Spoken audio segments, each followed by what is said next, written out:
ভগবতীকে মায়ের আসনে বসিয়ে পূজা করা যায় মনিকা, যদি হারামজাদাটা রজতের কোনো সন্ধান তুমি পেলে গো? তেমন কিছু পাইনি, তবে ওর ঘনিষ্ঠ বন্ধুর কাছে শুনতে পেলাম কি কি শুনতে? রজত নাকি এখন নাম শহরের নাম করা মস্তান হয়েছে। মস্তান? সর্বনাশের কথা। সর্বনাশটা এসে বেশি হতে পারত মনিকা, যদি তোমার নাকে কাদু দিতে রজতকে আমি এ বাড়িতে আশ্রয় দিতাম। ছেলেটা আমার হাড় মাংস জ্বালিয়ে খেলো। আরো কি শুনলাম জানো মনিকা? কি? পুলিশ নাকি ওকে ধরবার জন্য খুঁজে বেড়াচ্ছে। এখন কি উপায়? উপায় আর কি, ভাইয়ের জন্য হয়তো আমাকে আত্মহত্যা করতে হবে। ছি, অমন অলক্ষণে কথা বলতে নেই গো। আমি চুপ করে থাকলেও পাড়া প্রতিবেশীরা তো চুপ করে থাকবে না মনিকা। অফিস স্টাফের বন্ধুরা এতদিন আমার সংসারের সমালোচনা করছিল, কিন্তু এখন তারা সামনাসামনি বলাবলি করছে ডাকাতি করা পয়সায় নাকি আমার সংসার চলে। যা যা খুশি তাই বলুক না কেন, তুমি ওসব বাজে কথায় কান দেবে না। চলো হাত মুখ ধুয়ে জল খাবার খেয়ে নেবে। আমায় বিরক্ত করো না মনিকা, আমায় একটু একা থাকতে দাও। তুমি এখান থেকে যাও। আমি আর শুয়ে থাকতে পারছি না। আমার নরেন কি অফিস থেকে এসেছে? আমি ফিরে এসেছি বাবা। এসেছিস রমেন? এ কি রে, তোর মুখ খায় এত শুকনো কেন? বুঝেছি, পয়সা বাঁচাবার জন্য আজও বুঝি তুই পায়ে হেঁটে বাড়িতে এসেছিস। বাবা তুই দাঁড়িয়ে রইলা কেন? যাও, যাবার তোমার জন্য জল খাবার নিয়ে এসো। আমি এখনই যাচ্ছি বাবা। হ্যাঁ শোনো বাবা, যাবার সময় ওই লেটার বক্সটা তুমি একটু খুলে দেখো তো, আমার রজতের কোন চিঠিপত্র। চিঠি আসেনি বাবা, তুমি নিশ্চিত থাকতে পারো। অত ভাগা আমাদের কথা একেবারে বেনাম ধরে গেল। 5 বছর পর হঠাৎ এক সময় এসে দাবি করে বসলো 10,000 টাকা, কিন্তু আমি দিতে পারলাম না। সে যে মনের অভিমানে আজও ফেরার হলো, আমি তার কোনো খোঁজই পেলাম না। বাবা, রজতের সব ছবি তুমি মন থেকে মুছে ফেলো বাবা। তার মানে ধরে নাও সে আর বেঁচে নেই। ওগো, তোমার কি মাথাটা খারাপ হয়ে গেছে? মাথা আমার খারাপ না হলে এবার হবে মনিকা। আর আমি বাবাকে মিথ্যা সান্ত্বনা দিয়ে ভুলিয়ে রাখতে পারছি না। বাবার সামনে আবার সব কথা আমাকে উন্মোচন করতে হবে। তোমার দুটো পায়ে পড়ি গো, তুমি একটু চুপ করো। বাবা যে কিছুতে আঘাত সহ্য করতে পারবে না। কি হয়েছে বৌমা বলো? সব আঘাত আমি সহ্য করতে পারবো। বল রমেন, তাহলে কি আমার রজত আত্মহত্যা করেছে? আত্মহত্যা সে করেনি বাবা। তাহলে কি হয়েছে তার? কোথায় সে? খোঁজ রাখিনি, তবে দিন 10 আগে সে একবারে বাড়িতে এসেছিল। এসেছিল? হ্যাঁ। এসেছিল আমার রজত? হ্যাঁ বাবা, হ্যাঁ। তারপর কি হলো রে রমেন? আমার রজত যদি বা এসেই বা ছিল, সে আবার কেন বা চলেই বা গেল কেন? ফিরে সে যায়নি বাবা। তবে কোন কথায় আপনি কান দেবেন না বাবা? মনিকা, কথার মধ্যে বাধা দিও না। আমি তাকে তাড়িয়ে দিয়েছি বাবা। রমেন, 5 বছর পর তোর ভাই ফিরে আসলো আর তুই তাকে তাড়িয়ে দিলি। তুই কি মনে না? মানুষ আমি হতে পারলাম না বাবা। পুলিশ এসে রজতের খোঁজ করলো, পাড়া প্রতিবেশী আত্মীয় স্বজন এসেই আমাকে অনুরোধ করলো ওই সমাজ বিরোধীটাকে আশ্রয় না দিতে, কিন্তু আমি এতটুকু টলিনি। তারপর একদিন সন্ধ্যায় হঠাৎ এক অনাথিনী বিধবা এসে হাউ মাউ করে আমার হাত ধরে বলল, আমার ছেলেকে যে ভগবান কেড়ে নিয়েছে সেই ভগবানের দিব্যি দিয়ে বলছি তোমার ভাইকে তোমরা আশ্রয় দিও না। রমেন, আমি খোঁজ নিয়ে জানলুম ভগবান নয়, আমার ভাই কেড়ে গেছে ওই বিধবার সন্তানকে। মন আমার সেদিন থেকে পাথর হয়ে গেল, বুক থেকে স্নেহ মায়া মমতা হারিয়ে গেল, চোখ থেকে অশ্রু শুকিয়ে গেল। রজতকে ঘাড়ে ধাক্কা দিয়ে বের করে দিয়ে আমি দরজা বন্ধ করে দিয়েছি বাবা। বৌমা, এসব আমি কি শুনছি বৌমা? আমি তো কিছুই বুঝতে পারছি না। তাহলে কি আমার রজত একটা ডাকাত, একটা পয়লা নম্বর লাম্পো, না না একটা খুনি ডাকাত ধরারি আসামি? না না বাবা, বাবা আপনি একটু শান্ত হন বাবা। শান্ত হওয়া যায় না মনিকা। আমিও ঠিক এমনি করে অশান্ত হয়ে পড়েছিলাম যেদিন প্রথম সবাই গলায় গলা মিলিয়ে সবাই বলেছিল রমেন চ্যাটার্জির ভাই রজত চ্যাটার্জি একটা ডাকাত। ডাকাত? আমার রজত ডাকাতি করেছে? এক্স মিলিটারি কর্নেল মৈতোষ চ্যাটার্জির ছেলে একটা জেল খাটা দাগে ছবি নন ভাই। ও ও আমার ছেলে নয়। যে সন্তান পিতার মুখে কলম খেলে দেয় তাকে আমি এই সন্তান বলে স্বীকার করি না। ও ও যদি ফিরে আসে তাহলে তুই কিছুতেই ওকে এই বাড়িতে ঢুকতে দিবি না। কুকুরের মতো দৌড় দৌড় করে মাঠ থেকে বের করে দিবি। হ্যাঁ বাবা, এককালে আমি দেশ ও দেশের কাছে কত সম্মানের ছিলাম। ননে ভা I am ex military colonel Maitosh Chatterjee. চোর ডাকাতের ক্ষমা আমার বিধানে নেই। কে আছো কে আছো? আমার আমার আমার হান্টারটা দাও, আমার হান্টারটা দাও। আমি একটা ফেরার ডাকাতটাকে শুকিয়ে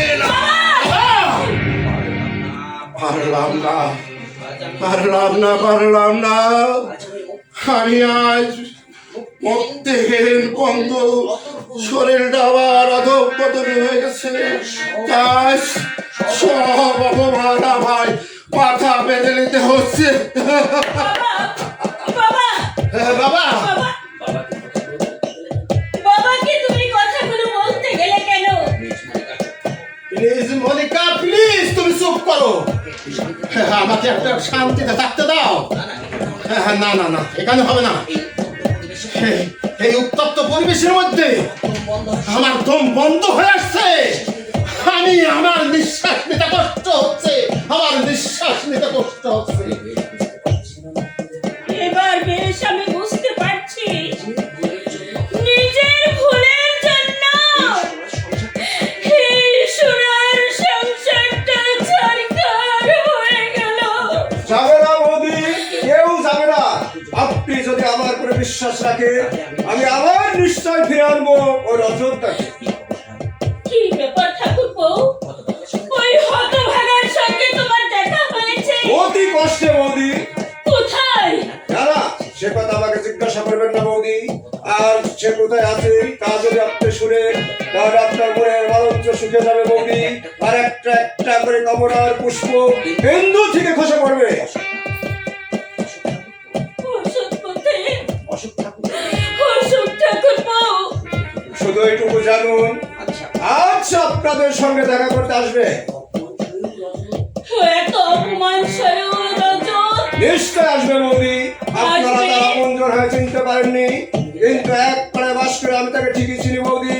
রজতদারের পাষাণ পর্বতের মতো অন্তরটা যা আপনারা এতদিন দেখেছেন, সেই পাষাণ পর্বত ভেদ করে কখন যে কি বেরিয়ে আসে এটা আপনারা কেউ কোনোদিন দেখেও দেখেননি বৌদি, দেখেও দেখেননি। ঠাকুরপো, দেখার প্রয়োজন আমারও ছিল, কিন্তু কিন্তু রজত কি আবার ফিরে আসবে? হ্যাঁ, আমার ওই অন্তরের অন্তঃস্থল থেকে চিৎকার করে বলছে রজত আসবে, আমার রজত আসবে। আসবে ওই কি? এই নিশ্চয় যেখানে পয়সা পাবো, পয়সার রোজগার হবে, সেখানে আমরা গিয়ে হাজির হব। আমরা হলাম গিয়ে ওই হিসেবি লোক। কই গো, কই গো ভালো মানুষের মেয়ে? ওই রমেন বাবুকে একটিবারের জন্য ডেকে দাও তো। সে বাড়িতে নেই। নেই? এই নেই মানে? এই তো আসতে দেখলাম, কিন্তু যেতে তো দেখলাম না। আমরা হলাম গিয়ে হিসেবে লোক।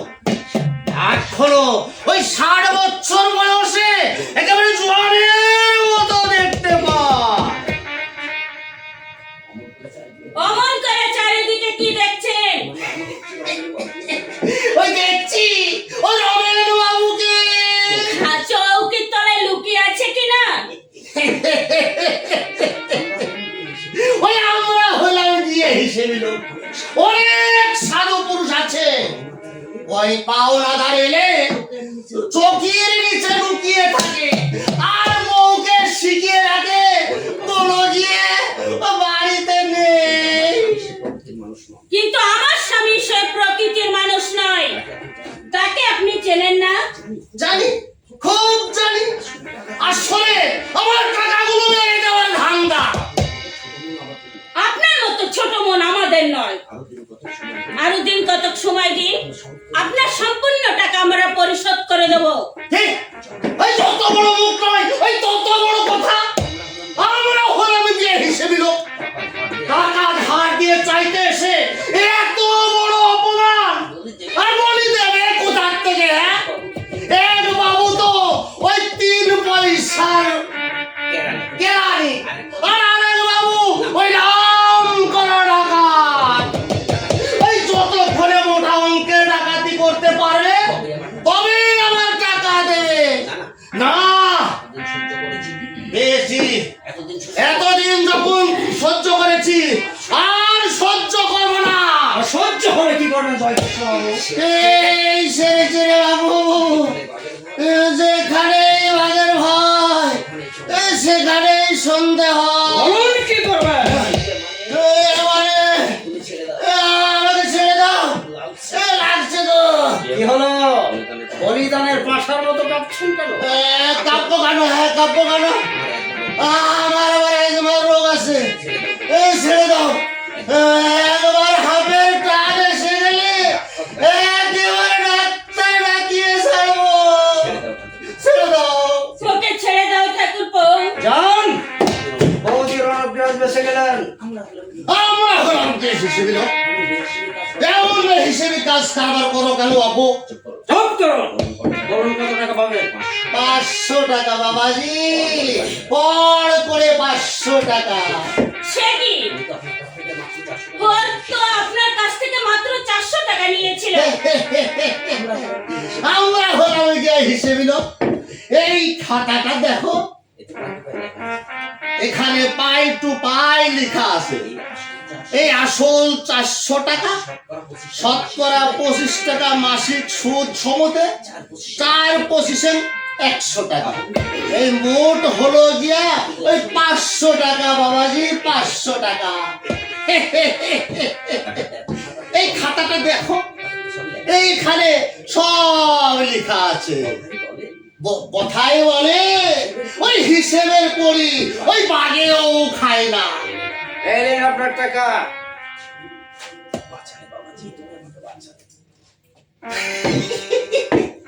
বাঁচালে বাবাজি, বাঁচালে। টাকা গুলো নিন। গুনতে হবে না বাবাজি, গুনতে হবে না। আমরা হলাম গিয়ে হিসাবি লোক। মানুষের উপরে বিশ্বাস হারালে আমাদের কাজ কারবার কি চলবে বাবাজি? আমাদের কাজ কারবার চলবে? জয় মা লক্ষ্মী, জয়। আসি বাবাজি, আসি। শালা বুড়ো শয়তান। এতদিন তুমি কোথায় ছিলে ঠাকুরপো? আমাদের আবার থাকার জায়গার অভাব বৌদি। সরকারি ফুটপাত, বেসরকারি বাবুদের গাড়ি বারান্দা যেখানে সেখানে পড়ে থাকে। ঠাকুরপো, এভাবে কতদিন চলবে? দেখি কদিন চলতে পারে। তোমার দাদার মুখে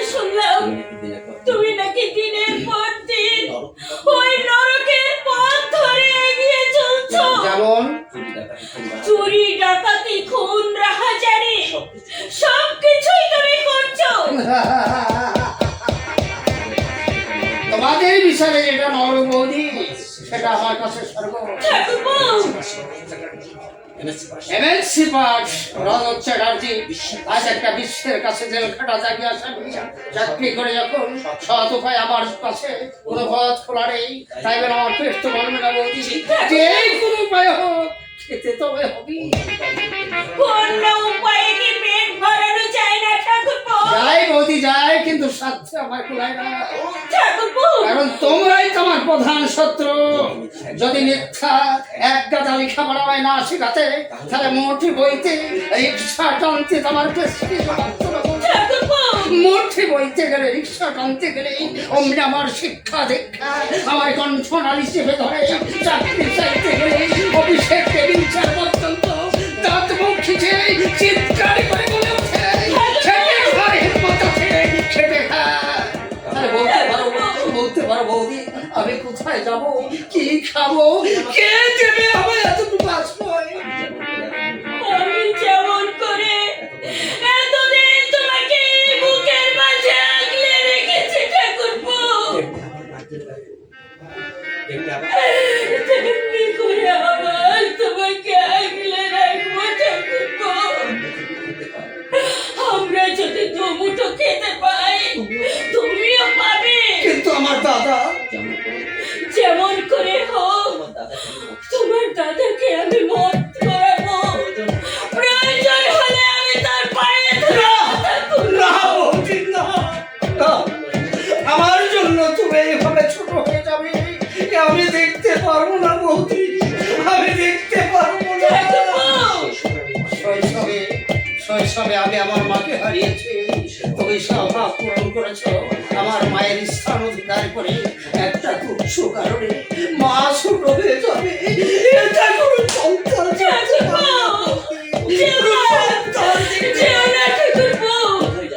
কোথায় যাচ্ছ তুমি? জনস্রোতে হারিয়ে যাচ্ছে বৌদি, অজানা ব্যথায় বুকটা যখন আমার হাহাকার করে চলবে, তখন আমি শত ব্যথা শত বিপদকে দুহাতে সরিয়ে দেই।